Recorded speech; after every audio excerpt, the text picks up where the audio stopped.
ദൈവമേ മാഷ് അവർക്ക് എത്തിയോ? നോക്കിക്കോ, ഇന്നിവിടെ ചിലതൊക്കെ നടക്കും. ഒരു വലിയ ദുരന്ത നാടകത്തിന്റെ തിരശീല മാറാൻ പോവുകയാണ്. നിക്ക് അങ്ങനെ കാര്യങ്ങളൊക്കെ മംഗളമായിട്ട് കഴിഞ്ഞു. മാഷ അനുഗ്രഹിക്കണം. ഉണ്ണി എന്തിയേ? മോനെ ഇതാരാണെന്ന് നോക്ക്. ഉണ്ണി നീ ഇങ്ങ ഇറങ്ങി വന്നേ. നീ എന്നെ ഓർക്കുന്നോ? പഴയ കിച്ചൻ കുട്ടി ആളാകെ മാറി. കയ്യത്തെ തമാശ, ഇവന്റെ പഴയ തമാശ ഒന്നും കളഞ്ഞിട്ടില്ല. കൃഷ്ണൻകുട്ടി, നിങ്ങൾ താലി കെട്ടി കഴിഞ്ഞ് പോവല്ലേ? കാര്യങ്ങളൊക്കെ നടന്നോട്ടെ, ഞങ്ങൾ പുറകെ എത്താം. അത് പറ്റൂല. ഉണ്ണി ആദ്യമായിട്ട് ഈ നാട്ടിൽ കാലുകുത്തുന്ന എന്റെ കല്യാണത്തിനാ. എന്റെ ഭാര്യ പരിചയപ്പെടാം. വാ. അല്ല കൃഷ്ണൻകുട്ടി, ഞാൻ അല്ല ഉണ്ണി ഉണ്ടട്ടെ വരുന്നുള്ളൂ. നീ വാ, എന്റെ കൂടെ വാ. ഉണ്ണട്ടെ. ഇതെന്റെ ഭാര്യ. ആഗ്രഹിച്ച് മോഹിച്ചും കാത്തിരുന്ന് കെട്ടിയതാ. ഇതല്ല, ഇത് അമ്മ. മാറിയടാ. ഇതെന്റെ ഭാര്യ. ഇത് ഉണ്ണി, എന്റെ കുളിക്കാട്ടുകാരനാ, കളിക്കൂട്ടുകാരനാ. സിനിമയിലാണ് ജോലി. സിനിമയിലാ. ക്യാമറമാനാണ്. എന്നെ സിനിമയിലേക്ക് എടുക്കാനുള്ള പരിപാടിയാ. ഒക്കെ എന്റെ ഭാര്യയുടെ ഭാഗ്യം പോലെ.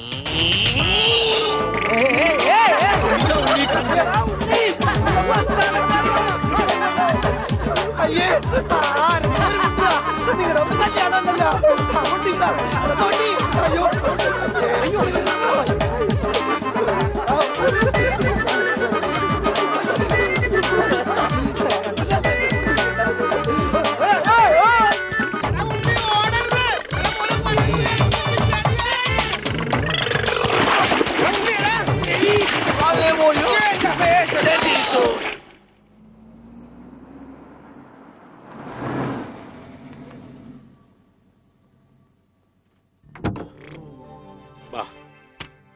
നമ്മളിൽ ആരാച്ചാ ഞാൻ? അത് കുളിച്ചതിന് ശേഷം കണ്ടുപിടിക്കാം ഉണ്ണി.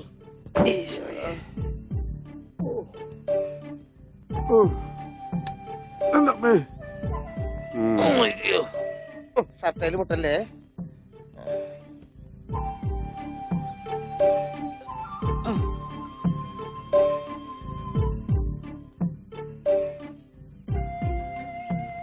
ഉണ്ണി, ഓർമ്മയുണ്ടോന്ന് നോക്ക്. ഇതാ നമ്മുടെ വീട്. ഇത് പൊളിക്കാൻ കുറെ സമയം എടുക്കും. എന്റെ ഈശോയെ.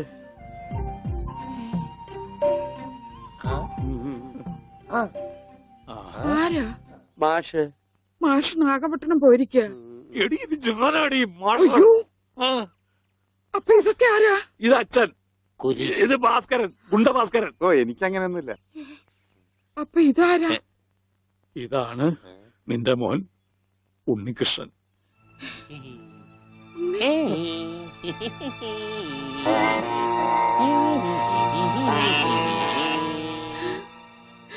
എന്റെ മോനെ.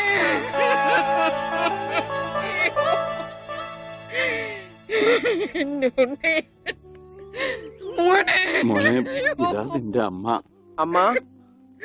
അയ്യോ, അയ്യോ, എന്താ ഇത്?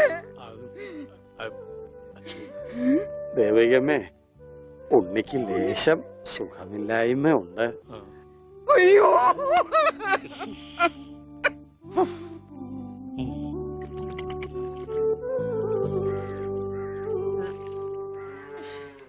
മതി.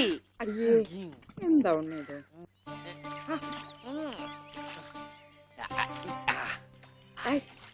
ഒരു തീർപ്പിക്കല്ലേ. ഒന്ന് അടങ്ങിയിരിക്കേ.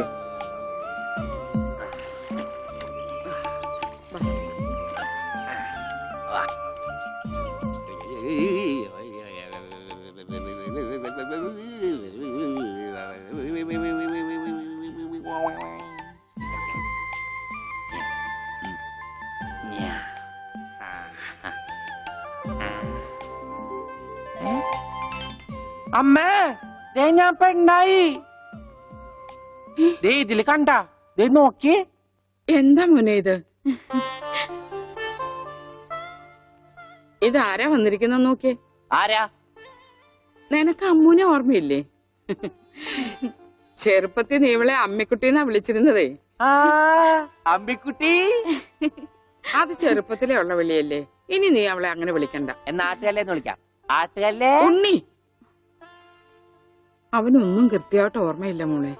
പാവം അമ്മ എപ്പോഴും ഇങ്ങനെയാ, ഒന്നും ഓർമ്മയില്ല. ഉണ്ണി, ഞങ്ങളെയൊക്കെ ഓർമ്മയുണ്ടോ നിനക്ക്? അമ്മുന്റെ അമ്മയാടാ. ആ അമ്മൂടെ അമ്മ, അമ്മൂമ്മ. കണ്ടോ, അവൻ എന്നെ ഓർത്തല്ലോ. ആരത്? മുത്തശ്ശി. ആ മുത്തശ്ശി. കുട്ടി ഏത് ക്ലാസ്സിലാ പഠിക്കുന്നേ? വായില് പല്ലൊന്നും മുളച്ചില്ല.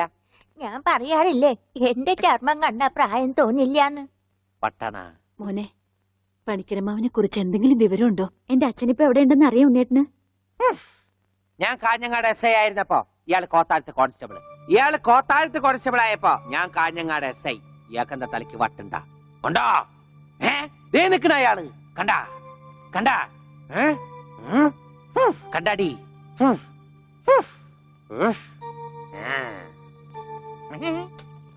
കുറച്ച് കഴിഞ്ഞപ്പോഴല്ലേ കാര്യം പിടികിട്ടിയത്. നൊസ വയസ്സാം കാലത്ത് മാഷിനെ നോക്കാൻ ഒരാളായല്ലോ എന്ന് കരുതിയതാ. സാരമില്ല, മാഷിനെ നോക്കാൻ ഒരാളായല്ലോ. അല്ലേലും വീട്ടിലൊരു വട്ടൻ സ്വന്തമായിട്ടുണ്ടെങ്കിൽ അത് ബഹുരസാ. സമയം പോണത് അറിയില്ലല്ലോ.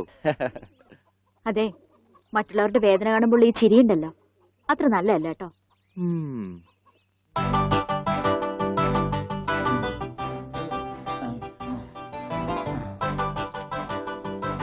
എങ്ങനെയുണ്ടാ ഞാൻ പാന്റ് എടുത്തിട്ട്? ഓ കൊള്ളാശാനെ. ഈ ബുദ്ധി കല്യാണത്തിന് തോന്നില്ലല്ലോ ഭഗവാനെ. അന്ന് പാന്റ് ഇട്ടിരുന്നെങ്കിൽ ഫസ്റ്റ് നൈറ്റ് മുമ്പ് സസ്പെൻസ് പൊളിവില്ലായിരുന്നു. ഓ ഫസ്റ്റ് നൈറ്റിന് എന്ത് പറ്റി? അത് ഞാനൊരു ഇരട്ട വരയിട്ട ബുക്കിൽ എഴുതി തരാം. സൗകര്യം പോലെ ഇരുന്ന് വായിച്ചോ. തുന്നടാ, സസ്പെൻസ് അറിയാൻ നടക്കും.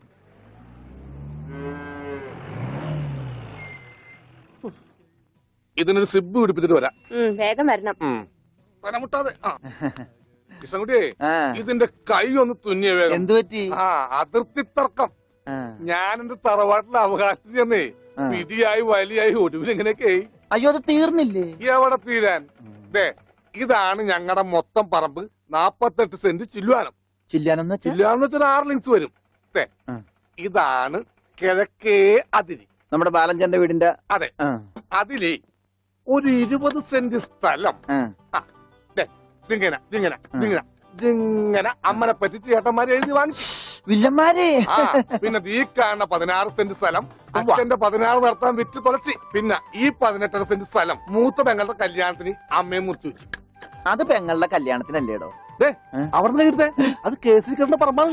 അതെ, ആ. ഇനി ഞാനും 2 പെങ്ങന്മാരുണ്ടേ. പെങ്ങന്മാർ ഇനിയുണ്ടോ? തന്റെ പെങ്ങന്മാരെന്താണ് പറമ്പ് നിറഞ്ഞു നിക്കണ? അവർക്കുള്ള വീതം പെങ്ങന്മാർക്കുള്ളത്. ആ. അത് അവിടെ ഇരിക്കട്ടെ. പിന്നെ എനിക്കുള്ളതാണ് ഈ 8 സെന്റ്. അപ്പൊ ഒരു 6 ലിങ്സ് കാണും. 6 ലിങ്സ് ദേ വഴിക്ക് പോയില്ലേ? ഓ, വഴി വഴി വഴി. ആ. അത് മാറ്റി പോയി. ബാക്കി 8 സെന്റിൽ തനിക്കൊരു വീട് വെച്ചൂടെ? എങ്ങനെ വീട് വെക്കാൻ? എന്താ എന്താ ഇത്? കുളം 6 സെന്റ് കുളം അല്ലേ? അയ്യോ, കൊളമാണെങ്കിൽ പിന്നെ അവിടെ എങ്ങനെയാ വീട് വെക്കുന്നത്? കുളത്തിൽ എങ്ങനെ വീട് വെക്കുന്നു ഞാൻ ചോദിച്ചതിനെ ചേട്ടന്മാരുടെ തല്ലി ആവശ്യത്തേക്ക്. 5 സെന്റ് ഇത് വഴി, ഇത് ചില്ലുവാനും. അതൊക്കെ വീട് ആ. എന്റെ അളിയൻ വന്നെന്ന് കേട്ട് അതാ ഞാൻ ധൃതി പിടിച്ചിട്ട് പോന്നത്. നീ കണ്ട കൃഷ്ണൻകുട്ടി ഉവ്വാ. എങ്ങനെ വില ഗതിയും പിടിച്ചാണ് വന്നേക്കണത്? പിന്നെ വലിയ നിലയിലല്ലേ? ആഹാ, എന്താ ബിസിനസ്? എക്സ്പോർട്ടിങ്. മുണ്ടില്ലേ, മുണ്ട്, അതിന്റെ എക്സ്പോർട്ടിങ്. കല്യാണ ചെറുക്കം മുതൽ പ്രായമായ അപ്പൂപ്പന്മാർക്ക് വരെ മുണ്ട് എക്സ്പോർട്ട് ചെയ്യും. ദൈവമേ, എക്സ്പോർട്ടിംഗ് ആണ്. അപ്പ ഇമ്പോർട്ടിംഗും കാണും. വേഗം ചെല്ലി, ഇല്ലെങ്കിൽ ഇമ്പോർട്ടിങ് നടക്കും. ആ. മുണ്ടാ. എന്നാ. ആ. ആ. ആ. അപ്പ ശരി എന്നാല്. ആ. വനജേ, വണ്ടി വിട്ടേ. ഒരാളെ ഒരു അപകടത്തിലേക്ക് പറഞ്ഞുവിടുമ്പോ എന്തൊരു മനസമാധാനം എന്നറിയാമോ? ഈ അതിർത്തി തർക്കം വന്നാലുള്ള കുഴപ്പമിതാ. ഈ കുളത്തിൽ എങ്ങനെ അവൻ വീട് വെക്കണത്? ദൈവമേ, പോലീസുകാരന്റെ തുണിയിലാണ് വീതം വെച്ച് കളിച്ചത്. ഓമനക്കുട്ട, ഓമനക്കുട്ട. ഇറങ്ങി ഉണ്ണിക്കുട്ടാ, അളിയാ, മോനെ ഉണ്ണിക്കുട്ടാ, എക്സ്പോർട്ട് അളിയാ. ചേച്ചി വന്നടാ. അളിയോ താനാരാ? അളിയൻ. അളിയോ താനാരാ വിളിക്കണേ? അളിയനെ. അളിയോ അപ്പൊ താൻ തന്നെ തന്നെയാണ് അളിയാന്ന് അകത്തേക്ക് നോക്കി വിളിക്കണത്. നീ ആരാ? എന്താടാ ഇതാ നമ്മുടെ ഉണ്ണി. അളിയാ, ഇതായിരുന്നു എന്റെ അളിയൻ. എന്റെ പൊന്നളിയാ, കണ്ണിൽ അന്വേഷിച്ച് കാത്തിരിക്കായിരുന്നു അളിയാ. തിരിയിട്ട് കത്തിക്കാരില്ലടാ. ഈ അളിയന്റെ ഒരു തമാശ. അളിയാ, നമുക്ക് ഒരുപാട് കാര്യങ്ങൾ സംസാരിക്കാനുണ്ട്. കാഷിനെ പറ്റിയുള്ള ടോക്ക്, കാഷ്വൽ ടോക്ക്. ഞാൻ വിട്ടെ. ആഹാ, ഇത് എനിക്കും കൂടി അവകാശപ്പെട്ടതാണ്. എന്റെ അളിയൻ, എന്റെ സ്വന്തം അളിയൻ. ബാലിയ, നമുക്ക് അകത്ത് പോയി സംസാരിക്കാം. അല്ലെങ്കിൽ വേണ്ട, ഇവിടെ ഒന്നും സംസാരിച്ച് ശരിയാവില്ല. നമുക്ക് പുറത്തുപോയി സംസാരിക്കാം. ഇവിടെ ഒന്ന് ചുറ്റിക്കറങ്ങാം. പോരെ? അപ്പൊ എന്നെ ചുറ്റിക്കാൻ കൊണ്ടുപോവാണ്. ഈ അളിയന്റെ ഒരു തമാശ. ഓടാ. ഓ, അളിയൻ. ആണാ? ആ, വേണ്ട ചുറ്റിക്കൊന്നും വേണ്ട. അതൊക്കെ വേണം. ആളിയോടെ നിക്ക്. ഞാൻ ഈ പാന്റ് മാറ്റിയിട്ട് ഒരു മുണ്ടെടുത്തോണ്ട് ഇപ്പൊ വരാം. വേണ്ട മുണ്ടൊടുക്കണ്ട. എന്താ ഇത്? എനിക്കൊരു മുണ്ടെടുക്കാനുള്ള അവകാശം പോലെ ഈ വീട്ടിലില്ലേ? ആളിയോട് നിക്ക്, ഞാനിപ്പോ വരാം. വനജേ, ഒരു മുണ്ടെടുക്കൂ. ഓവൻകുട്ട വേണ്ട, ഇവിടുത്തെ സാഹചര്യം നിനക്ക് അറിയാൻ വയ്യാത്തോട്ടാ. ആ അച്ഛാ, ആ. ആരാ ഇപ്പൊ പോയ കരിമ്പൂതം? അത് നിന്റെ ചേച്ചിയുടെ ഭർത്താവാ, വനജയുടെ. ആണാ? ഉം. ആരാ ഈ വനജ? ആ. എന്നാലും എന്റെ മോനെ നീ മഞ്ചേച്ചിയുടെ പേര് പോലും മറന്നു പോയല്ലോടാ. നീ വല്ലാതെ ക്ഷീണിച്ചു പോയി. അത് നീ തടിച്ചതുകൊണ്ട് തോന്നണതാ. ഇവിടുത്തെ അമ്മയുടെ ഭക്ഷണം ഒന്നും നിനക്ക് പിടിക്കണ്ടാവില്ല. അതുകൊണ്ട് മഞ്ചേച്ചിയുടെ അടുത്തേക്ക് പോന്നോളൂ. പിന്നെ നിന്റെ മുണ്ട് എക്സ്പോർട്ടിന്റെ ബിസിനസിന് ഇവിടത്തെക്കാളും നല്ലത് അവിടെയാ. അതുകൊണ്ട് മോനങ്ങോട്ട് പോന്നോളൂ. അളിയ, ഞാൻ റെഡി. നമുക്ക് പോവാം. ഓവനക്കുട്ട, നീ ഇത് എന്ത് ഭാവിച്ച? ഞങ്ങൾ അളിയനും ഒന്ന് കറങ്ങാൻ പോകുന്നു. തൽക്കാലം മാത്രം മനസ്സിലാക്കാൻ മതി. അളിയ, നമുക്ക് ഇറങ്ങാം. കറങ്ങ, പിടിക്ക്. ഈ കറങ്ങലല്ല, നമുക്ക് അവിടെയൊക്കെ പോയി ചുറ്റിക്കറങ്ങണ്ടേ? കള്ളൻ. പോടാ. ഡോണ്ടു ഡോണ്ടു. ഓവനക്കുട്ട വേണ്ട, ഞാൻ പറയുന്നു. പോയിക്കോട്ടെ അച്ഛാ. എന്നാ പോകട്ടെ. ബിസിനസ്സിൽ നമ്മൾ ഓരോ അടിയും സൂക്ഷിച്ചു വെക്കണം. അയ്യോ, അരണത് ആരുമില്ല ആരുമില്ല. ആരുല്ലേ? ദാ, സ്വന്തം തന്ത വരെ പിന്നിന്ന് കുത്തു. അയ്യോ, ചവിട്ടി ഞാൻ പന്നി. ആരാ ആരാ? പെങ്ങളൊക്കെ ടി എസ് തന്നെ തുക തരുമോ അളിയ? വേണ്ട. വാളിയാ. നോക്കച്ചാ, എന്തൊരു ചേർച്ച. ഒരമ്മ പെറ്റ ആളിയന്മാരാണെന്നേ പറയൂ. ഈശ്വര.